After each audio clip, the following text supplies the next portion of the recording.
बंगाल में चुनाव आ रहा है और देश में दो विचारधाराओं के बीच में लड़ाई हो रही है। कब आएगा बंगाल में चुनाव? 29 को है दूसरा फेज, 4 को रिजल्ट सुनाएगा। 29 को है दूसरा फेज, 4 को रिजल्ट सुनाएगा।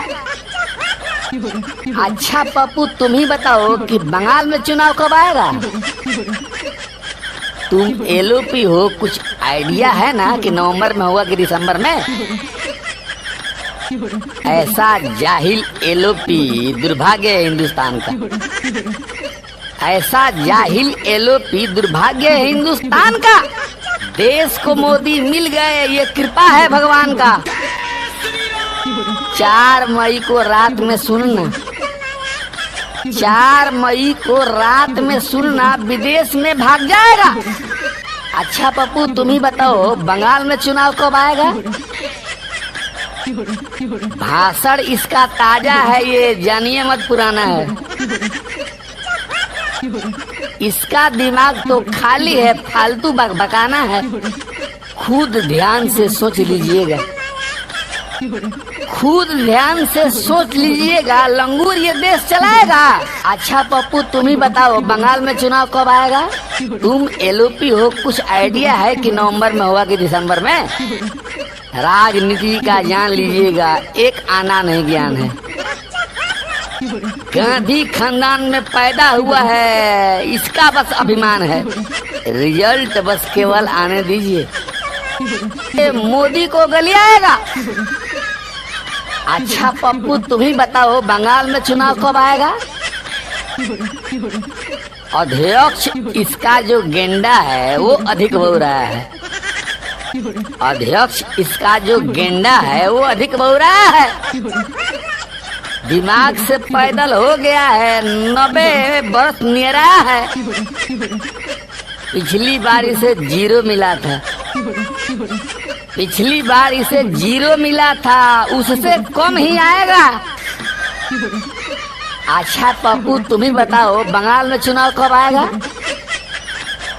तुम एलओपी हो, कुछ आइडिया है कि नवंबर में होगा कि दिसंबर में? 29 को है दूसरा फेज, 4 को रिजल्ट सुनाएगा। अच्छा पप्पू, तुम ही बताओ बंगाल में चुनाव कब आएगा? तुम एलओपी हो, कुछ आइडिया है कि नवंबर में होगा कि दिसंबर में? राहुल गांधी जी इतने सालों की राजनीति के बाद भी पीएम की कुर्सी तक नहीं पहुंच पाए।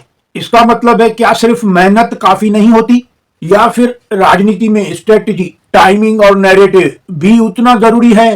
देखो, हिंदुस्तान की राजनीति कोई इतनी सिंपल रेस नहीं है। ये एक चेस गेम है प्यारो, जहां आपकी एक चाल गलत तो पूरा गेम खत्म। यहाँ चेस में एक तरफ है Narendra Modi, world proven winner, जिन्होंने अपनी इमेज बनाई है, जो है world wide strong leader, proven done deal leader, unique decisive decision maker, unique और ग्राउंड कनेक्ट। और दूसरी तरफ अपोजिशन में है राहुल गांधी जी, जिनकी चैलेंज कंसिस्टेंट मैसेजिंग और पब्लिक परसेप्शन। कांग्रेस का क्या पार्टी स्ट्रक्चर वीक था या वीक है? लीडरशिप क्लियरिटी की क्या कमी है? और क्या कम्युनिकेशन गैप ने डैमेजेस लाई? INC की डिक्लाइनिंग ग्राउंड स्ट्रेंथ आखिर क्यों है? क्यों बार बार स्टेट इलेक्शंस या जनरल इलेक्शंस में बार बार सेटबैक्स नसीब होती हैं? आखिर क्यों? और सोशल मीडिया धारणा, पब्लिक इमेज समझना, ये सब क्या कम इम्पैक्ट डालते हैं? पीएम बनने के लिए सिर्फ अपोजिशन नहीं, पब्लिक ट्रस्ट जीतना पड़ता है। पप्पू बाबा कुछ समझो, नहीं तो एवरी मेरी go round, every dig Tom and Harry अब तक पीएम बन जाता था। समझो जरा राहुल बाबा। तो सवाल अब भी वही है, क्या आने वाले समय में राहुल गांधी जी कम बैक करेंगे? इंडियन पॉलिटिक्स में नया चेहरा उभरेगा? आपकी कमेंट के इंतजार में हूं यारो, आपकी राय क्या है बतलाइएगा जरूर। राहुल गांधी बाबा में क्या खूबियां हैं जिसकी वजह से मोदी जी को वो सुपरसीड कर सकते हैं? कुछ तो खूबियां होगी। Can Rahul Gandhi really challenge and overcome Narendra Modi? Truth will shock you.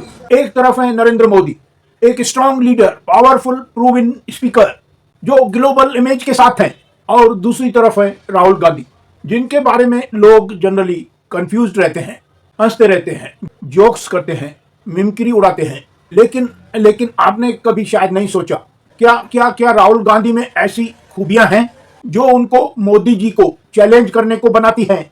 First, consistency in ground connect, example Bharat जोड़ो यात्रा और कई साधारण public interactions. Second, Rahul Gandhi सीधा सवाल पूछने में कभी नहीं घबराते, कभी नहीं डरते। थर्ड, यूथ्स अपील, उनके क्वेरीज, क्वेश्चनरी यूथ्स की क्वेरीज पे रहते हैं जो क्रिटिकल इश्यूज हैं आज के यूथ्स के, लाइक एम्प्लॉयमेंट, एजुकेशन, इनइक्वालिटी। लेकिन क्या राहुल गांधी इन क्वेरीज से क्या मोदी जी को चैलेंज कर पाएंगे, ओवरटेक कर पाएंगे, सुपरसीड कर पाएंगे? क्या फ्यूचर में राहुल गांधी मोदी जी से लीडरशिप ले पाएंगे? आपका क्या मानना है दोस्तों? कमेंट में जरूर बतलाइएगा। Who is better leader in 2026, Rahul Gandhi और Narendra Modi? Can Rahul Gandhi ever defeat Narendra Modi? आपके जवाबों के इंतजार में आपकी राय जरूर चाहिए दोस्तों। तो राहुल बाबा या राहुल गांधी, आखिर क्यों उनका नाम आते ही लोगों को सीरियस पॉलिटिक्स से ज्यादा कॉमेडी याद आ जाती है? आखिर क्यों? क्या वजह है कि राहुल जी की स्पीचेस के कुछ क्लिप्स वायरल होते ही मीम्स बन जाते हैं? क्या इसे कम्युनिकेशन गैप कहोगे या एक्सेस ओवर सिंप्लीफिकेशन का साइड इफेक्ट? देखिए, पॉलिटिक्स सिर्फ आइडियाज का गेम नहीं है, ये परसेप्शन, धारणा, समझ का गेम है। जब कोई लीडर अपनी बात क्लियर, कॉन्फिडेंट, कंसिस्टेंट तरीके से नहीं रख पाता तो पब्लिक यानी सुनने वाले उसे लाइटली लेना शुरू करते हैं, लाइटली लेने लगते हैं। राहुल गांधी जी ने नो डाउट कई बार स्ट्रॉन्ग इश्यूज भी उठाए, लेकिन उनका डिलीवरी स्टाइल उतना इम्पैक्टफुल नहीं रहा। क्या राहुल जी की पॉलिटिकल जर्नी को अंडर एस्टिमेट करना सही है? क्योंकि एक तरफ उनको क्रिटिसाइज किया जाता है तो दूसरी तरफ वो एक बिगेस्ट नेशनल पार्टी को रिप्रेजेंट करते हैं। अब आप जनता क्या सोचते हैं? राहुल गांधी जी को मिसअंडरस्टैंड किया गया है या उनको अपनी कम्युनिकेशन स्ट्रेटजी बदलने की जरूरत है? कमेंट करके जरूर बताइएगा दोस्तों, क्योंकि डेमोक्रेसी में सवाल उठाना ही सबसे बड़ा पावर है। क्या राहुल बाबा स्पीच किंग हैं आज के तारीख में? आप व्यूअर्स को जवाब देना, सच बोलो, बेखौफ होके बोलो। जब भी स्टेज पर राहुल बाबा आते हैं तो एक चीज तो गारंटीड होती ही है, एंटरटेनमेंट फुल ऑन, डिलीवरी लाजवाब, confidence full balloon, air tight, expressions full theatre सरीके। पर यारो क्वेश्चन ये है, क्या सिर्फ बोलना ही काफी है या कुछ समझना भी जरूरी है? राहुल बाबा जब भाषण देता है तो लगता है कोई अपनी स्टोरी सुना रहा हो, इमोशंस, ड्रामा के साथ। क्वेरी यह रहता है, एग्जैक्टली ये मोरोसी ने आके बोला क्या? Exactly to the point, what if any? ऐसा टैलेंट व्यूअर्स को ऑक्यूपाइड, बिजी रखने का सब में नहीं रहता दोस्तों। I mean, सभी स्पीकर्स में नहीं रहता। गॉड गिफ्टेड है, ये यूनिक है जो है राहुल बाबा में, नो डाउट इन इट। लेकिन पॉलिटिक्स में फकत बोलने का हुनर नहीं होना, क्लियरिटी और डायरेक्शन भी उतनी ही जरूरी है। अब आप व्यूअर्स बताओ, राहुल बाबा एक ब्रिलियंट स्पीकर हैं या ब्रिलियंट परफॉर्मर? क्योंकि डेमोक्रेसी में सबसे पावरफुल आवाज पब्लिक की होती है प्यारो। कंटेंट्स कम हो या ज्यादा, कॉन्फिडेंस फुल होना चाहिए। राहुल गांधी को लेकर इतने ज्यादा सवाल क्यों उठते रहते हैं हर भाषण के बाद? क्यों राहुल गांधी डिस्कशन का कॉज बन जाते हैं, कारण बन जाते हैं? क्यों? क्या वजह है? क्या ये उनकी यूनिक कम्युनिकेशन स्टाइल है जानबूझकर, या उनका पॉलिटिकल अप्रोच? क्या पब्लिक को क्लियरिटी, ट्रांसपेरेंसी चाहिए या कंट्रोवर्सी उनकी स्ट्रेटेजी का पार्ट है? दोस्तों, इंपॉर्टेंट है, क्या उनकी बातें, भाषण ग्राउंड रियलिटी से कनेक्ट करती हैं या imaginary, unrelated, impractical, without any sense हैं? उनको एक्सपीरियंस की कमी है या उनको अंडर एस्टिमेट किया जाता है? क्या सही है दोस्तों बताना। क्या उनका ये परसेप्शन का गेम है, धारणा समझ का गणित या चाल है, गणित चाल है, या उनका परफॉर्मेंस? क्यों है उनकी इतनी क्रिटिसिज्म, लाफ्टर? क्या ये डेमोक्रेटिक है? आखिरी सवाल, क्या राहुल गांधी को समझने में पब्लिक गलती कर रही है या वो अपने आप को क्लियरली प्रेजेंट नहीं कर पा रहे हैं?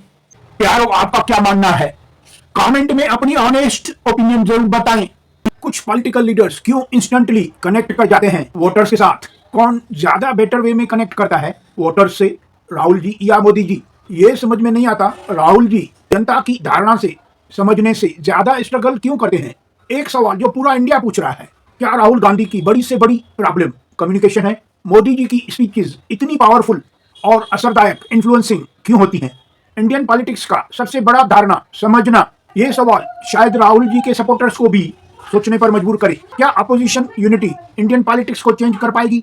सोशल मीडिया कैसे राजनीतिक धारणा को आकार देता है, आई मीन इंडिया में? क्या राहुल गांधी जी उनका पॉलिटिकल इमेज एक नए अंदाज में प्रोड्यूस कर पाएंगे?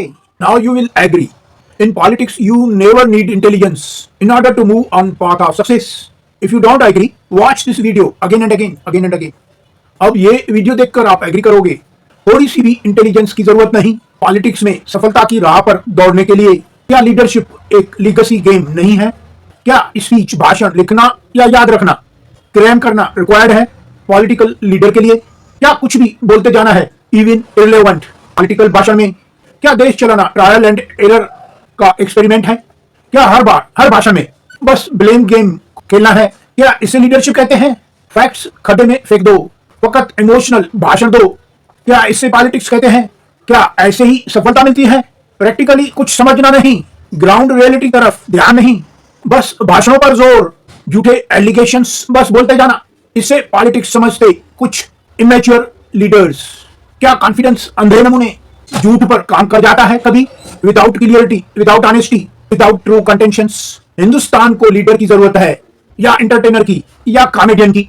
बोलो, बताओ। माइक हाथ में पकड़ना और कुछ भी इररिलेवेंट बेवकूफी बोलते जाना सक्सेस रियलिटी, सक्सेस लीडरशिप कहलाएगी? क्या पब्लिक बेवकूफ है, सब कुछ भूल जाती है या सब कुछ याद रखती है?